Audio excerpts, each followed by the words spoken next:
uma mulher que dedicou a vida ao conhecimento e proteção da natureza. A primatologista e ativista britânica Jane Goodall completou 90 anos no último dia 3 de abril.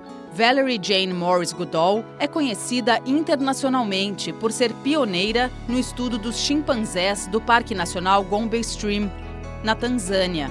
A paixão pelos animais levou Jane à África quando tinha pouco mais de 20 anos. Passou a observar os chimpanzés primeiro no Quênia e depois na floresta de Gombe, na Tanzânia. Descobriu que eles são onívoros, comem vegetais e carne. Se organizam para caçar e, assim como os humanos, usam ferramentas, como gravetos para pegar cupins no ninho. Percebeu que os chimpanzés participam de guerras e mantêm laços duradouros com os integrantes da família. Uma imagem marcante que emocionou o mundo todo foi registrada em 2013. Ela e integrantes do Instituto Jane Goodall libertaram na floresta a chimpanzé fêmea chamada Wanda, depois de passar por um processo de reabilitação. No vídeo, antes de partir, Wanda abraça a primatologista em um gesto de gratidão.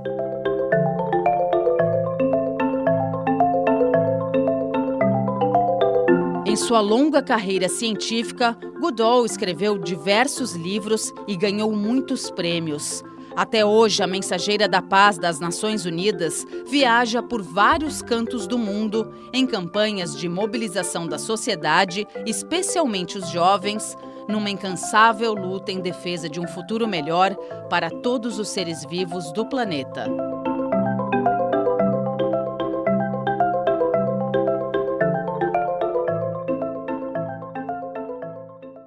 Está no ar o Repórter Eco, com informações importantes sobre a Amazônia, o replantio da Mata Atlântica e a natureza vista do alto.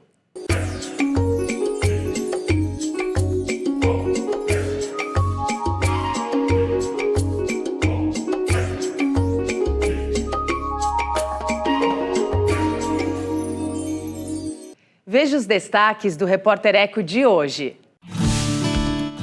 Uma pesquisa alerta para o risco de metade da maior floresta tropical do mundo chegar ao ponto de não retorno até 2050. Conheça o trabalho de restauração da Mata Atlântica no Rio de Janeiro, promovido pela ONG Instituto Terra de Preservação Ambiental.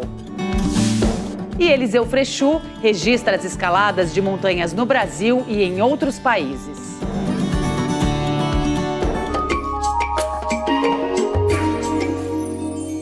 Um estudo recente publicado na revista Nature gerou grande preocupação quanto ao futuro da maior floresta tropical do mundo. Segundo pesquisadores, em 25 anos, até metade da Amazônia pode entrar em colapso e atingir o ponto de não retorno, quando perde a capacidade de se recuperar.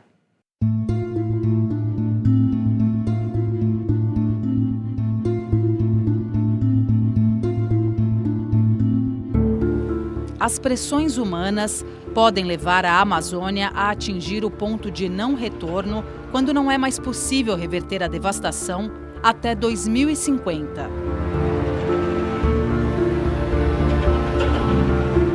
O alerta foi dado por pesquisadores brasileiros e estrangeiros em um estudo financiado pelo Instituto Serra Pilheira e liderado por cientistas da Universidade Federal de Santa Catarina, entre eles Bernardo Flores. O artigo foi publicado na revista científica Nature, uma das mais reconhecidas do mundo. Então, como a floresta recicla chuva, quando você perde floresta, você perde chuva. Com menos chuva, você tem uma floresta menos resiliente, mais propensa a morrer. E quando você vai perdendo florestas, mais florestas vão morrendo. Então, você tem uma aceleração, né, que é a característica do ponto de não retorno.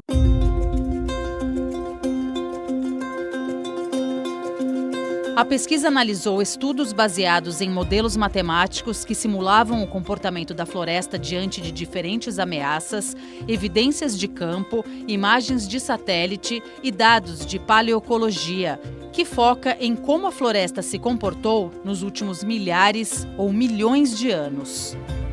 Então a gente juntou tudo isso, assim, um grande quebra-cabeça de todas as evidências.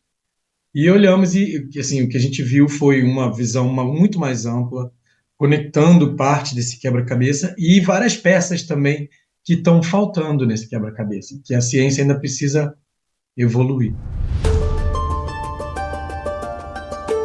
Os resultados apontaram para 5 fatores principais que estressam a floresta: aquecimento global, desmatamento, variação na quantidade total de chuva na região, duração e intensidade da estação seca. Combinadas, essas variáveis podem levar toda a Amazônia ao colapso. O estudo identificou 3 novas configurações da floresta amazônica.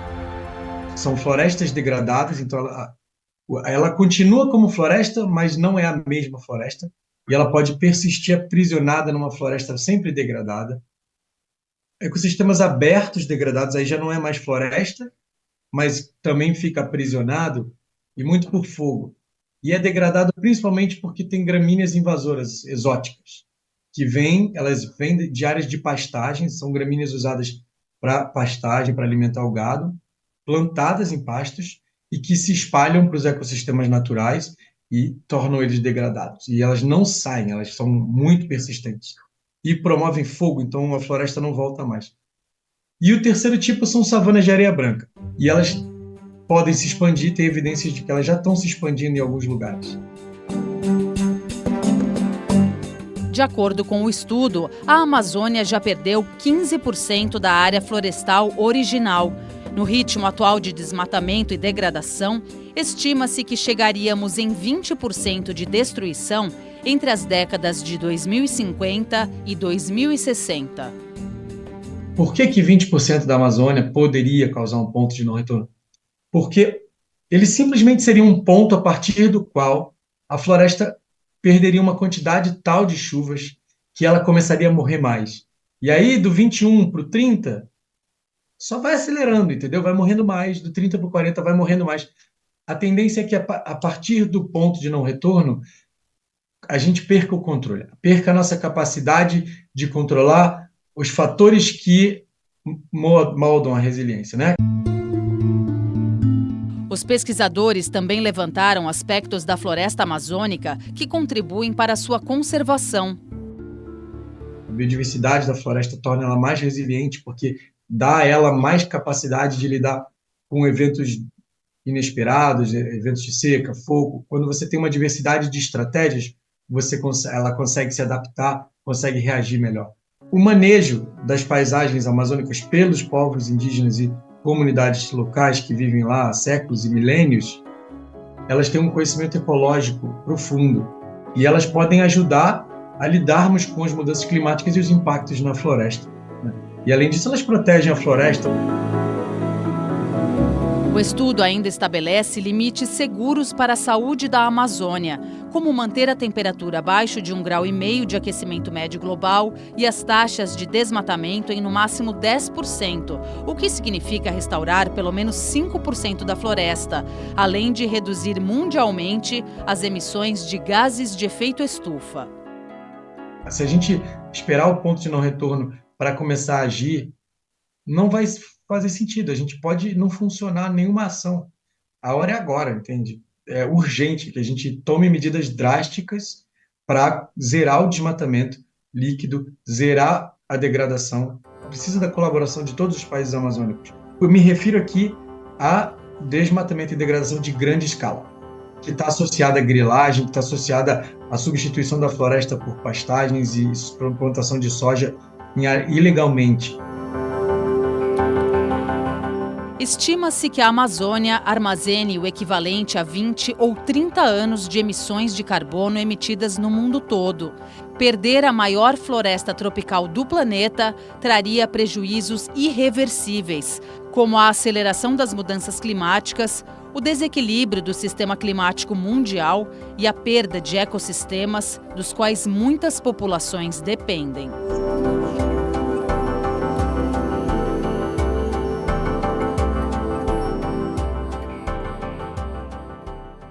Agora você acompanha algumas das principais notícias da área socioambiental. Em decisão histórica, o Tribunal Europeu dos Direitos Humanos decide a favor da ação climática contra o governo suíço, movida por 2.400 mulheres idosas do país.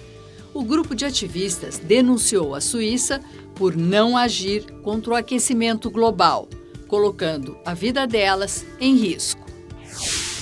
As mudanças climáticas foram tema de encontro mundial realizado em Oxford, na Inglaterra. A repórter da TV Cultura, Laís Duarte, acompanhou o evento. O Fórum Mundial SCOL existe há mais de 20 anos para promover encontros que levem a soluções para a crise climática, a fome, a desigualdade e a perda de biodiversidade em todo o planeta. A cidade de Oxford, na Inglaterra, famosa pelas construções com séculos de história e pela universidade mais antiga do Reino Unido, deu espaço para a discussão mais urgente para a humanidade: como mitigar os impactos da crise climática. Durante 3 dias, cientistas, ativistas e lideranças mundiais se reuniram aqui. A ministra dos Povos Indígenas, Sônia Guajajara, participou de um painel com a ex-presidente da Irlanda, Mary Robinson, e falou com os jornalistas sobre a demarcação de terras indígenas. A demarcação das terras indígenas segue sendo, a prioridade número 1 dos povos indígenas no Brasil. Ainda no início do governo, nós apresentamos 14 territórios como áreas que já estavam prontas a serem regularizadas, E nós estamos trabalhando para que agora, ainda em abril, até o final de abril, a gente possa cumprir essa meta. O ambientalista, escritor e poeta Ailton Krenak é aclamado ao tomar posse na Academia Brasileira de Letras, no Rio. Ele é o primeiro indígena a ocupar uma cadeira na ABL. O líder Yanomami, Davi Copenaua, se reúne em audiência com o Papa Francisco no Vaticano. Copenaua pediu apoio do líder da Igreja Católica no combate ao garimpo ilegal, à exploração da Amazônia e pela preservação dos povos originários.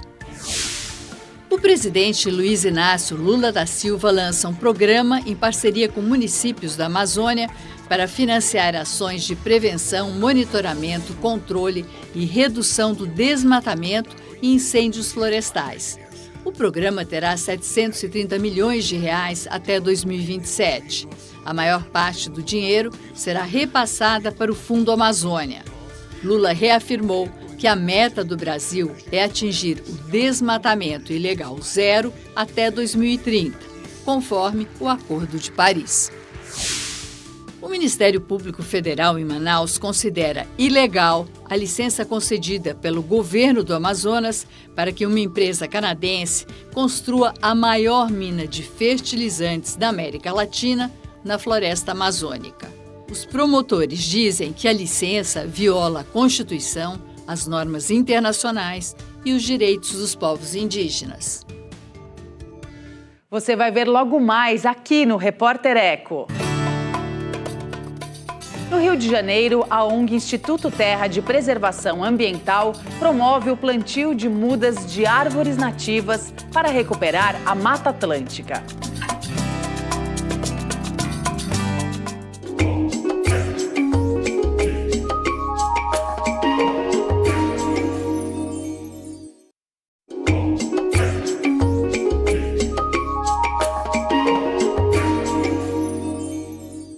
O Instituto Terra de Preservação Ambiental, no Rio de Janeiro, plantou em mais de 2 décadas cerca de 5 milhões de mudas de árvores nativas. Além de ajudar na recuperação da Mata Atlântica, o projeto transforma a vida das comunidades locais.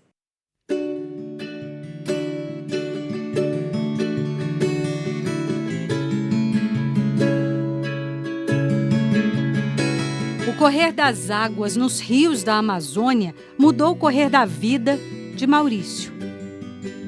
Eu tive a oportunidade de fazer um documentário sobre a vida e a obra do poeta Tiago de Mello, grande ambientalista. Em determinado momento, o Tiago me inspirou a criar uma organização ambientalista, a fazer a minha parte pela defesa da Mata Atlântica, que ele, como ele dizia, a Amazônia é irmã da Mata Atlântica.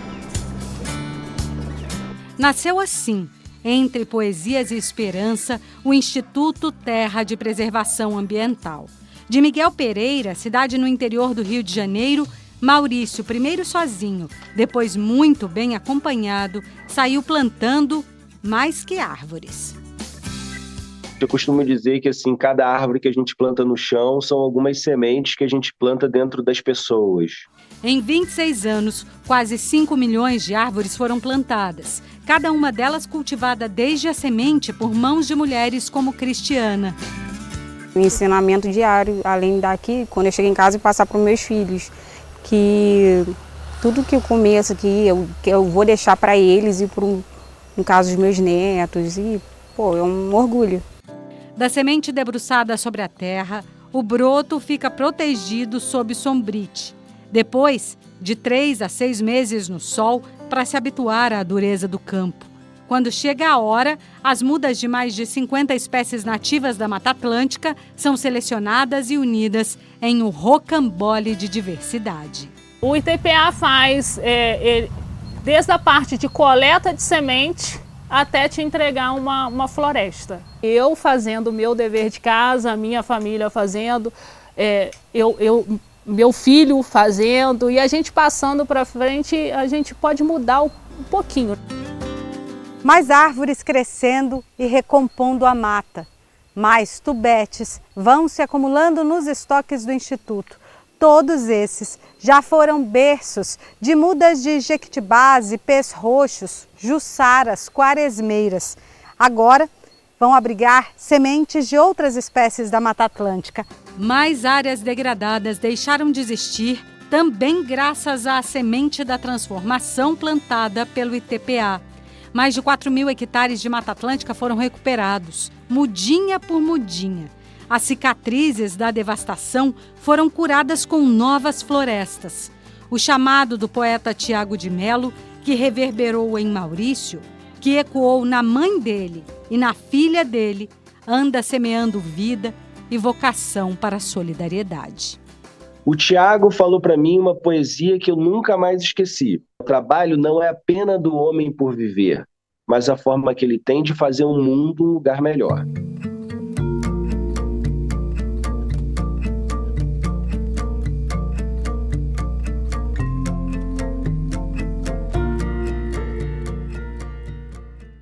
Você vai ver a seguir aqui no Repórter Eco. Eliseu Frechou registra as imagens feitas em escaladas de montanhas no Brasil e outros países.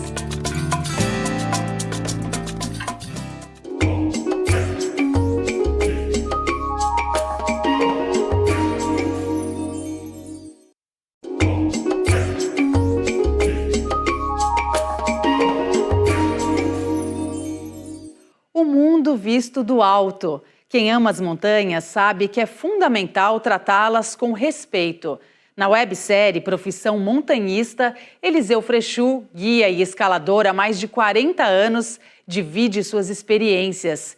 Ele fala sobre o impacto da crise climática e apresenta belas paisagens do Brasil e do mundo. Conhecer lindas montanhas, guiar grupos nas caminhadas pelas serras, escalar imensas paredes de rocha, abrir novas vias de escalada em cordilheiras de várias regiões do Brasil e do mundo. É a vida do montanhista Eliseu Frechou há quase 40 anos. E aqui, galera, o amanhecer no Monte Roraima, alucinante o visual, outro mundo, parece que a gente está na Lua. O montanhista é um cara que gosta muito de ir para as montanhas e é um guardião delas. Juntou várias técnicas, experiência, fez cursos, conversou com muita gente, aprendeu como que ele cuida daquele lugar e consegue conviver nele com harmonia. O montanhista pode ser o cara que só gosta de ir para as montanhas sem precisar de grandes feitos esportivos. Eliseu Frechou nasceu na capital paulista. No fim dos anos 80, se mudou para São Bento do Sapucaí, na Serra da Mantiqueira, interior de São Paulo. É protagonista da série Profissão Montanhista, disponível no canal dele no YouTube. Acho que tem algumas coisas que eu posso contribuir, principalmente para quem está começando. Eu, aos 18 anos, imaginei que talvez eu nunca conseguisse ir para os Estados Unidos. Naquela época era uma coisa muito difícil. Eu vivia já do montanhismo, era uma coisa que não dava dinheiro na época. E o ano passado eu fui pela 16ª vez para o Parque Nacional de Yosemite. Conheci o extremo norte do Canadá, o Círculo Polar Ártico, os Alpes, os Andes, a Patagônia, 3 expedições à África. E tudo isso o esporte me deu. 4 dias de trabalho intenso, calor, sede, sujeira, cocô de passarinho. A equipe brasileira chegou ao topo da tromba do elefante, uma parede impressionante no semiárido do Mali, com o visual do deserto, dessa terra pouco habitada, que é para poucos. Uma aventura para não esquecer o resto da vida. São aprendizados em ambientes totalmente diferentes, né? No Círculo Polar Ártico, o frio extremo, a chuva, na floresta amazônica. A série traz algumas informações científicas. No Parque Nacional de Itatiaia, Rio de Janeiro, berço da escalada no Brasil, destaque para a formação das montanhas. A Serra da Mantiqueira foi um processo de separação da América do Sul da África. E quando ela se separou, vários blocos continentais foram descendo um em relação ao outro.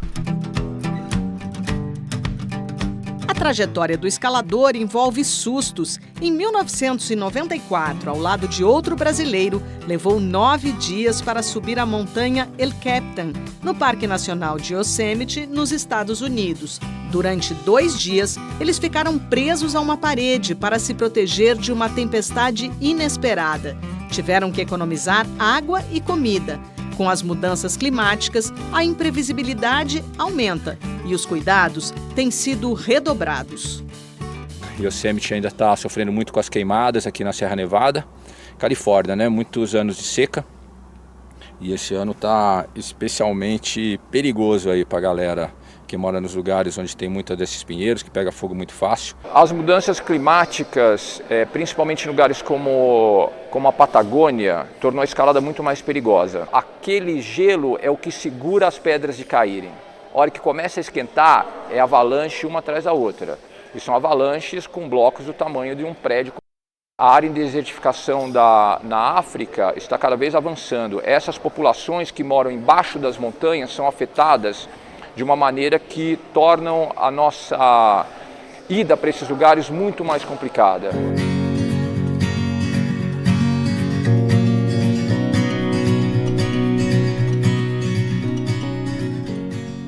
A série Profissão Montanhista tem 13 episódios e, assim como está presente na vida dos esportistas, o tema conservação ambiental aparece em vários deles. Vários locais das escaladas ficam em propriedades particulares, como a Pedra da Divisa, em São Bento do Sapucaí, São Paulo. Na terra da Dona Maria Elza e do seu José Dimas, os escaladores são bem-vindos há mais de 30 anos. Desde o início, a gente fez uma parceria com o Eliseu, uma parceria de preservação. A preservação fica para a próxima geração, o dinheiro não fica.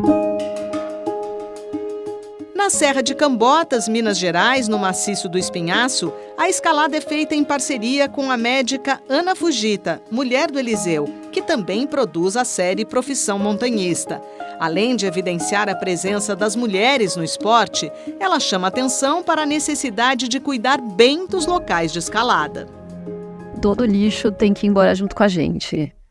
Então, a gente fez um programa de redução do volume. Todas as latinhas foram preenchidas com plástico, latinhas foram amassadas e agora a gente está colocando as latinhas em embalagens de plástico um pouco mais fortes para evitar que elas rasguem, para poder levar tudo de volta para a cidade e dar o fim adequado. A conservação do meio ambiente nas montanhas é uma questão primordial, porque sem essa preservação, a motivação de ir acaba. Então, nós queremos a troca com a natureza e toda a questão filosófica em cima disso, né? A inspiração que a gente tem nas montanhas é justamente de encontrar elas tão intocáveis, né? Ou mais intocáveis possível. Isso, às vezes, para quem sai de um ambiente urbano, ele tem que ser educado. As pessoas entendem depois de um tempo, não, olha, eu tenho que respeitar porque isso aqui vai acabar, né? E vai ficar feio, e se ficar feio eu não vou querer mais vir aqui, porque eu estou vindo aqui porque é bonito.